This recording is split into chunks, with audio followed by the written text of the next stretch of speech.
Aling Ibyang, Mang Lito. Magbabayad naman po kami. Pero kailan? Ang haba na ng utang niyo sa tindahan ko. 4 na buwan na rin kayong hindi nagbabayad ng bahay. Pag hindi pa kayo nagbayad, kung buwan na to, ipapabarangay ko na kayo. Sige na, bumalik na lang ho kayo. Ako na akong bahala. Lasing ka ba? Ano? Ako lasing! Ha? Ba't ang sinabi yung mababayad? Magbabayad! Lori, tama na! Magdidilihensya lang po kami ng pambayad namin. Pero siguraduhin niyo lang ha. Dahil pag hindi, sasamahan ko to si Lito sa barangay para pababarangay ko kayo. Ikaw, sama kayo doon sa barangay? Tara, hindi marunong magbayad. Ano ang sabi mo? Uy! Ano ba? Tikilan mo na yan. Bakit kasi inubos mo na naman yung sweldo mo? Lori, naman pambayad natin yun sa lahat ng utang natin. Kaya nga, hindi na ako nakatanggi. Isa ka pa eh. Anong gusto mong gawin ko, ha? Tumahimik na lang ako? Ang kasalanan ko? Ako lahat? Ako lahat sisisihin mo? Lori naman, sino pa bang sisisihin? Baka gusto mo ikaw ayusin ko, ha? Ha? Ini! Ini! Habang bata ka. Lumabas ka pa. Bakit ka ba bumagod? Ano, may masakit ba sa'yo, ha? Ngayon, tingnan mo yung siko mo, may bukol na. Lumabas ka pa kasi. Sige na, bukas mo tayo. Andiyan na pala kayo. Mga pagod? Apo ko? Pagod na pagod kayo sa lihat. Ay, huwag kang tumayo dyan. Kuha mo na naman merienda, maapo ko at anak ko. Sige na, go. Tutulungan ko na po siya. Bahala ka.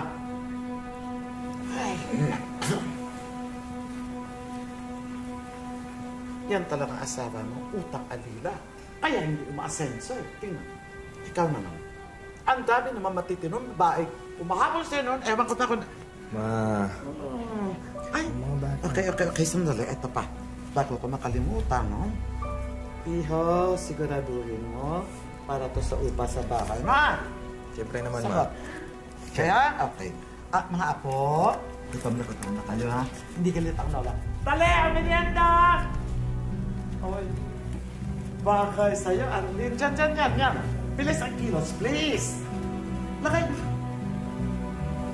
Okay na, dito ka na kakain ng mga anak mo. Sige na. O, upo ka rin. There, go. Pag nag-asawa, kailangan daw pakisamahan din ang angkan ng ating kabiyak. Pero kung minsan, hindi makukuha lagi ang loob nila.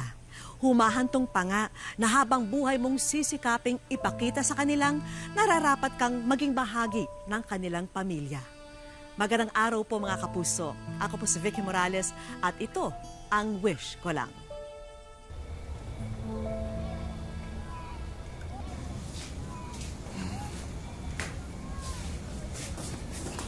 Lori, bakit ngayon ka lang? Kanina... Lasing ka na naman ba? Lori, parang awa mo na.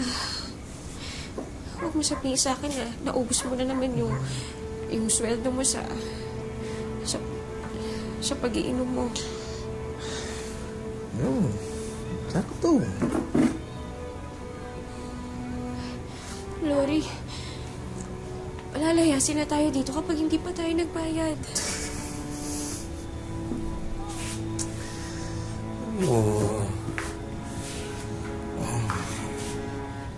Magala.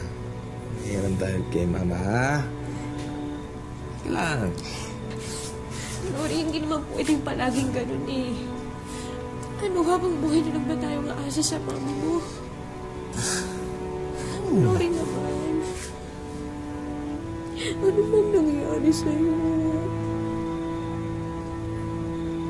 Dati naman hindi ka ganyan na. Dati naman hindi tayo ganito Saan ba yung lalaking pinakasalan ko? Lori.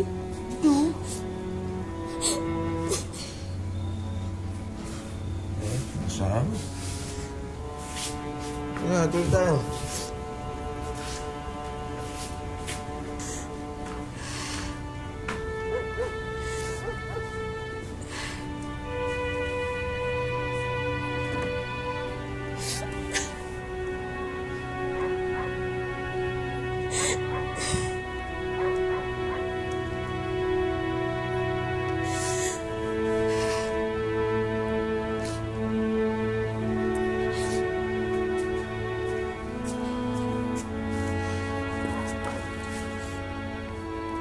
Hindi na natiis pa ni Arlene ang ugali ng asawa, kaya nagpa siya siyang umalis at iuwi ang mga anak sa Bohol.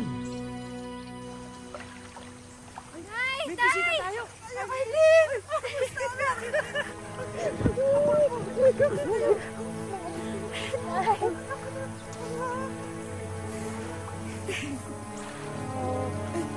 Pasok tayo. Tara, pasok tayo. Tara.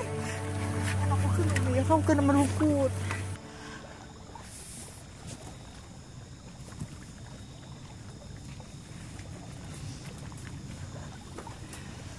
Anak, kumain ka na ba?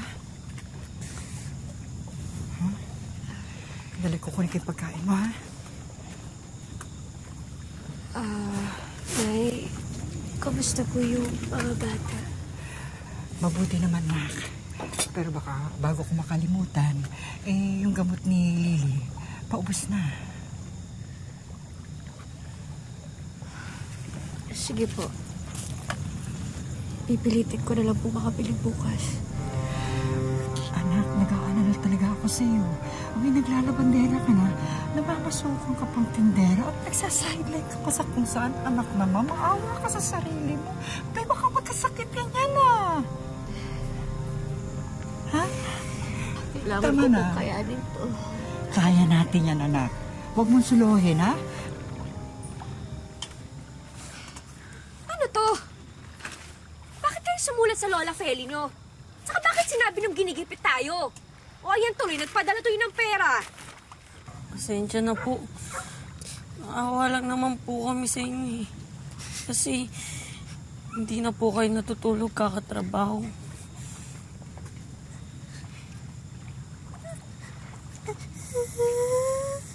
Diba? Sabi ko naman sa inyo, gagawin ko ang lahat para mabigyan kayo ng magandang buhay. Ayan tuloy. Kailangan kong umalis. Oh.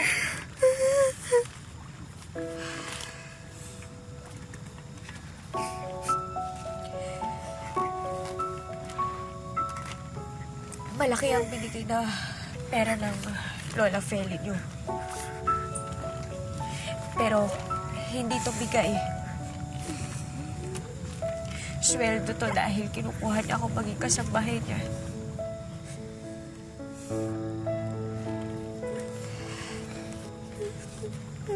Umalis ang katulong niya. Gusto niya ako pumalit doon. Nagpadala na rin siya ng ticket sa barko.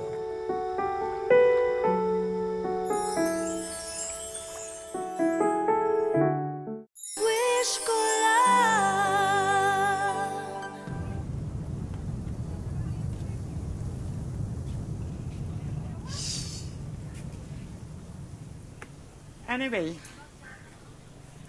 alam mo na ang servant's quarter kung saan, di ba? Doon ka matutulog. Sa kusina ka rin kakain. Pero, bigyan kita ng day off once a month. Wala naman po akong balak lumabas. Bibigyan pa kita ng libreng tawag para makumusta mo ang mga apo ko. Ayun, ha? 1 day off at libreng tawag. Talaga po? Maraming salamat, Ma. Maraming salamat anak, po. Huwag mo ako matawag-tawag na Ma dito. Huwag! Katulong kita, hindi na kita magkamag-anak, ha? Naintindihan mo?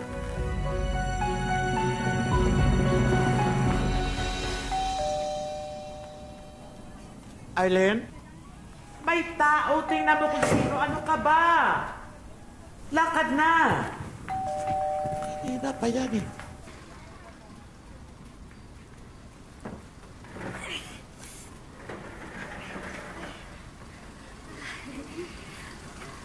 Magandang hapon po. Sino po sila? Mga bisita ko sila. Hindi ba sinabi ko na sa'yo may mga bisita akong darating? Naku, wala po kayo nabanggit sa akin. Ako pa ngayon ang nakalimot, ganun. Tama na, halika na. Ayusin mo mesa, baka naman kami merienda. Kilos. Dali. Basta. Ang hirap maghanap ng katulong, kalat ang mga tangang. Ang dali mo nakakahanap ng mili. She looks familiar.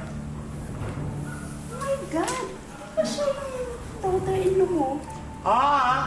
Correction. Former daughter-in-law. Talaga? Kailan pa? Ako, please, let's not go into details. Ang importante, natutulungan ko ang mga apo ko. Ang bait niya. Good Lola. Very good. Hello, Arlene! Ipakanda mo kami ng merienda.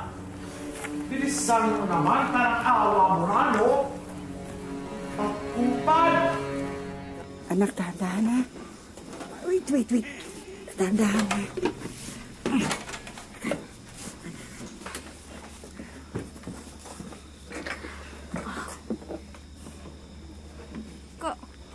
Kamusta na kaya si Mami? Okay lang siguro siya doon. Pero, diba, tatawag naman siya sa linggo. Papairam naman ni Kapitan yung cellphone niya para makausap natin siya. Wala siyang kakampi doon. Baka kawawain siya. Bakit kasi? Ayaw wish kay Mami. Wala naman sa sakit. Paano ako? Makakawain nila ako. Lola! Lola! Lola! Sa'yo! Lola! Lola! Lola!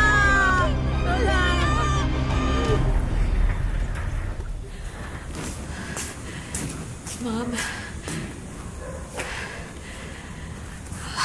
Ma'am, inatake po sa puso yung... Ay, baka nag-invento ka para palusot, makauwi. Sanay na ako sa mga katulong ko.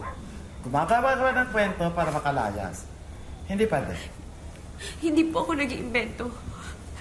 Hindi ko po gagawing biro yung pagkakasakit ng nanay ko. Hindi. Kung pwede po sana payagan niyo ako umuwi. At tigas na ulo mo, hindi nga pwede. Hindi pwede. Kung uuwi ka, anong tulong magagawa mo sa kanila? Wala. As in, wala.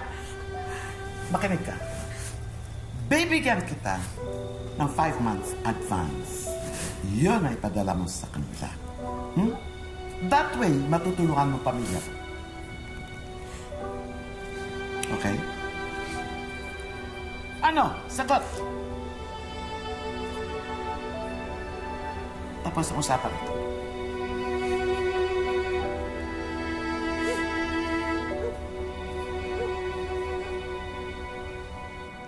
Arlene! Bakit po? Hindi ba nag-promise ako sa iyo na pwede kang tumawag sa inyo once a month? Tama? May number ka na ba? Eto na. Sige na.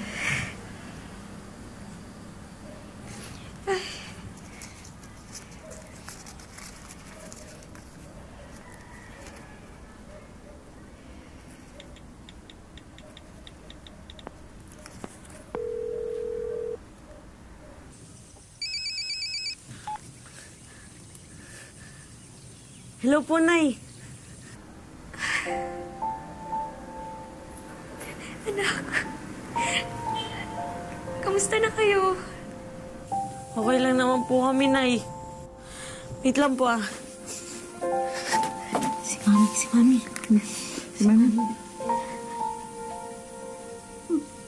Mami? Mami? Miss ko na po kayo. Miss ko na din kayo. Kamusta po kami dyan? Inaaway po ba nila kayo? Naku, hindi anak. Ang bait-bait ng Lola Feli niyo. Nay, sigurado po ba kayo dyan? Baka naman po. Totoy, naku, huwag kang magsasalita ng ganyan. Tandaan mo, kung wala siya, wala ang daddy niyo. At kung wala ang daddy niyo, wala kayo. Utang ko sa kanya kung bakit may mga anghel ako sa buhay ko na gagaya niyo. Kaya dapat mahalin yung Lola Feli niyo, ha? Pasensya na po.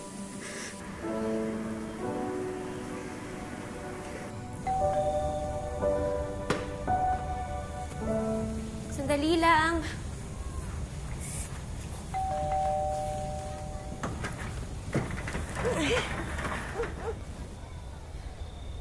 Pinapunta kasi ako ni Mama eh.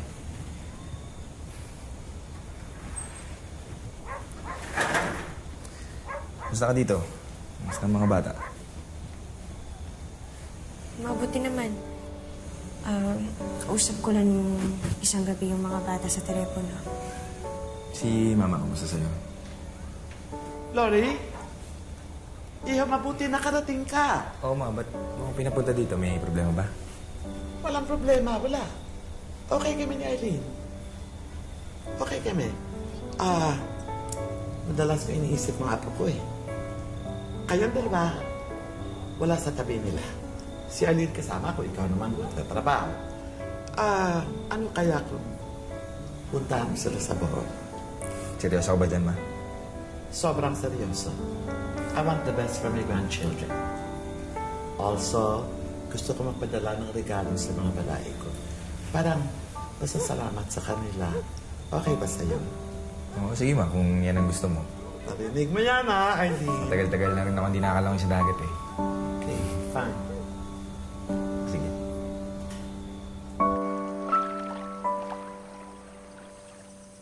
Oh, anak.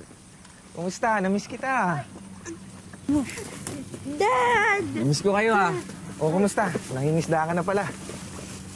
Ito, regalo ko, ha? Ganda hapon po, Nay, Tay. Pagpalain ka, Lori. Mabuti naman tinalaw mo mga bata. Oo naman po, namiss ko yung mga bata. Kumusta naman po sila dito? Ay, okay na okay. Oo pala, Nay. Regalo galing kay Mama. Ay, salamat anak, ha? Nay, nakapangako po pala ako kay Eileen na tatawagan ko siya pagdating ko dito. Kaya tawagan ko po muna siya. Sige, anak.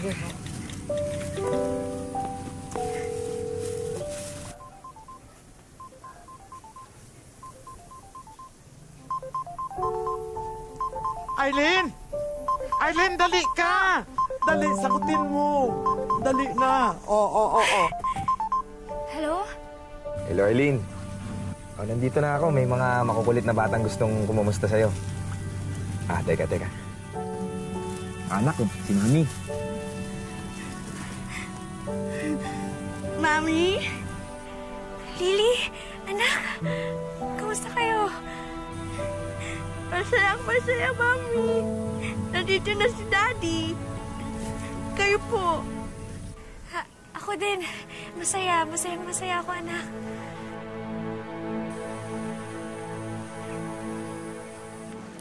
Tara na, Lori! Muna na po ako, ha? Po tayo, ito na po.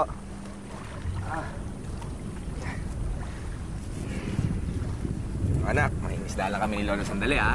May makulit dito. Huwag na po kaya kayo malis. Maglaro na lang po tayo. Anak, sandali lang naman kami ng lolo nyo. Saka nakapromise ako kay Lola Feli na uuwihan ko siya ng isda, eh. Kaya dito muna kayo, ha?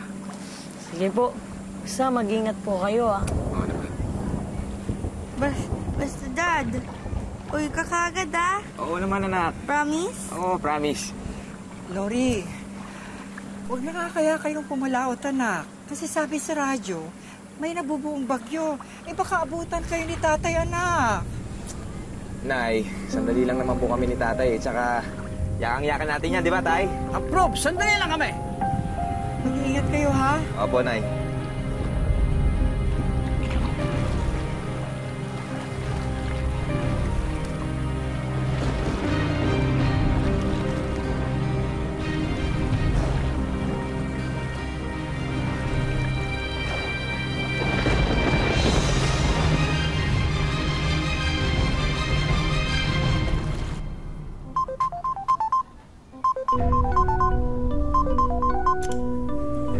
Hello?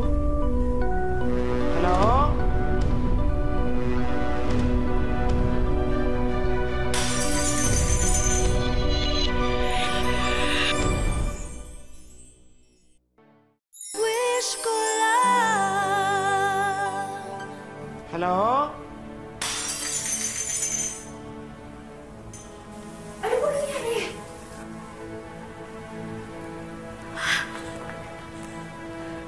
Hello?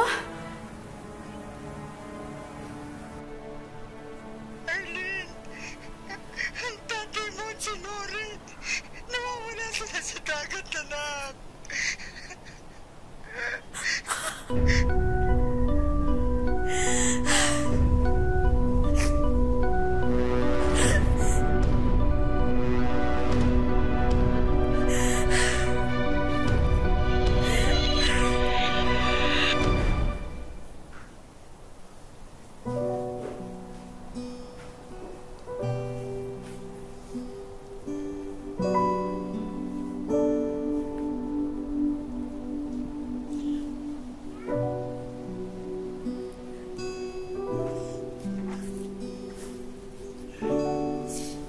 Magpapaalam na po ako. Mag-ingat ka, Arlene. Alagaan mo talagang mabuting apo ko. Apo ko.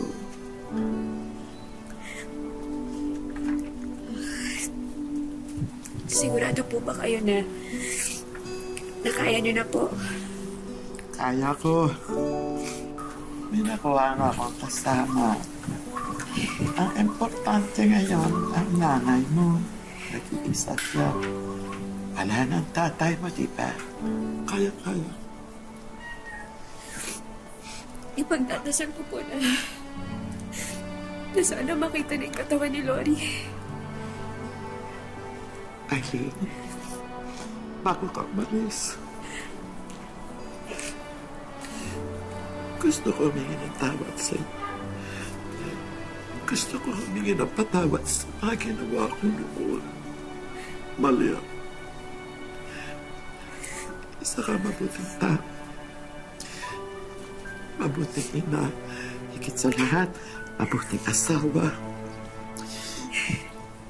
Mapapatawad mo ba si Mama? Mapapatawad mo ako.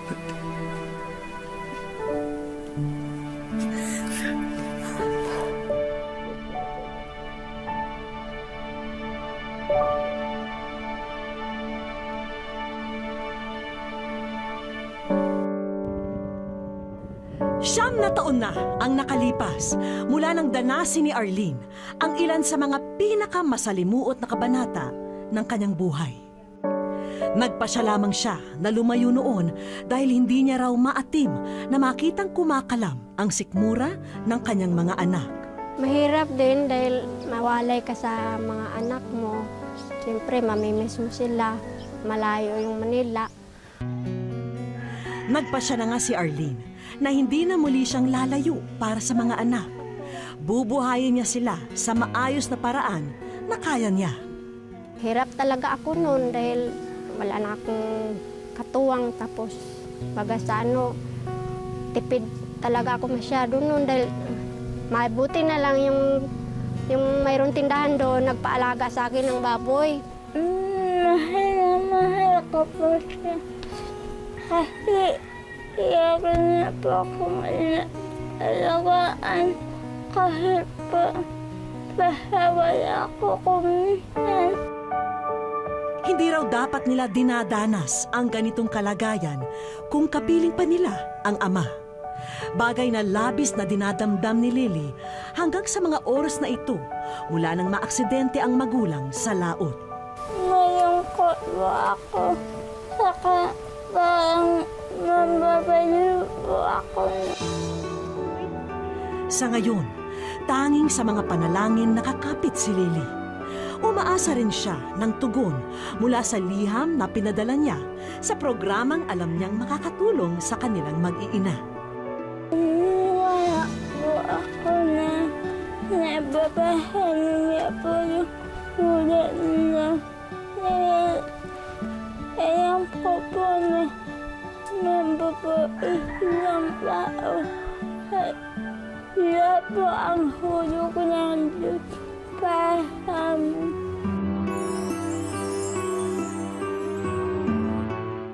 Sa aming pagbabalik,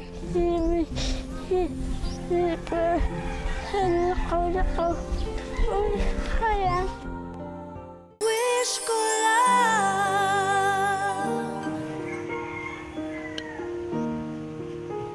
Saktong papalabas noon ng bahay sina Arlene. Pupunta raw sila ng palengke para bumili ng ipit sa buhok para kay Lily. Hanggang sa may napansin sila sa puno, isang manikang tarsier na tila may mensaheng ipinapaabot sa kanila. Ako nga pala buksan niyo ang zipper sa likod ko dahil nakain sa amin ang nais niyo. Kaya wish ko lang. Masayang-masaya po sa tulong po ng wish ko lang. Kasi po, matutupad na po yung mga pangarap niya po. Pero nalulungkot ka pa rin? Dahil?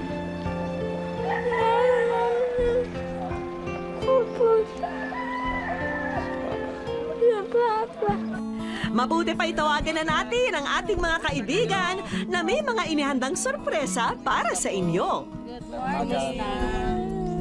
Hello, we have here a certificate for you as scholarship program from the Alternative Learning System na magbibigay sa iyo ng mga pribilehiyo upang maipagpatuloy mo ang iyong pag-aaral from elementary to high school. Tuwa ka ba, Lily?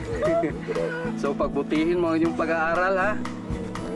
wala kang bagay po na mag-aaral po ako dito sa bahay. Kasi hindi na po ako mabukod. Nagustuhan ni Lily ang aming unang sorpresa. Siguradong matutuwa naman si Nanay Arlene sa susunod na darating. Nandito po kami, binabahagi po namin ang isang munting tindahan. Sana makatulong sa inyo sa pagsimula ng ganyang kabuhayan. Ayan na rin, at nagsimula ng magbayanihan ang buong barangay para naman agad na ma-assemble ang bagong pagkakakitaan ng buong mag-anak. Masayang-masaya po sa tulong niyo po, saka yung ano po, sa wish ko lang.